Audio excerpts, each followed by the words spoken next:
চকবাজারের চানু চাকলাদার চিড়া চিবাইতে চিবাইতে চাংখার পুল ছাড়িয়া চাঁদপুরের লঞ্চে চড়িল। মনে থাকবে? একটু কঠিন, এটা ফাস্ট করে। কিভাবে? চকবাজারের চানু চাকলাদার চিড়া চিবাইতে চিবাইতে চাংখার পুল ছাড়িয়া চাঁদপুরের লঞ্চে চড়িল। চকবাজারের চানু চাকলাদার চিড়া চিবাইতে চিবাইতে চাংখার পুল ছাড়িয়া চাঁদপুরের লঞ্চে চড়িল। চকবাজারের চানু চাকলাদার চিড়া চিবাইতে চিবাইতে চাংখার পুল ছাড়িয়া চাঁদপুরের লঞ্চে চড়িল।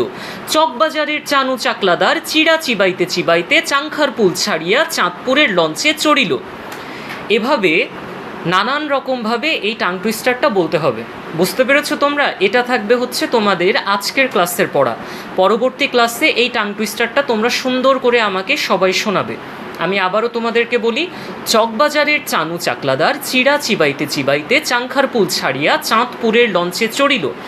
চাঁদপুর, এখানে কিন্তু চয়ের ওপরে চন্দ্রবিন্দু আছে, তাহলে নাকে নিতে হবে।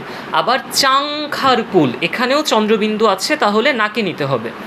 চকবাজারের চানু চাকলাদার চিড়া চিবাইতে চিবাইতে চাংখার পুল ছাড়িয়া চাঁদপুরের লঞ্চে চড়িল। চকবাজারের চানু চাকলাদার চিড়া চিবাইতে চিবাইতে চাংখার পুল ছাড়িয়া চাঁদপুরের লঞ্চে চড়িল। মনে থাকবে সবার? ঠিক আছে, তাহলে এটা তোমাদের নেক্সট ক্লাসের টাং টুইস্টার পড়া।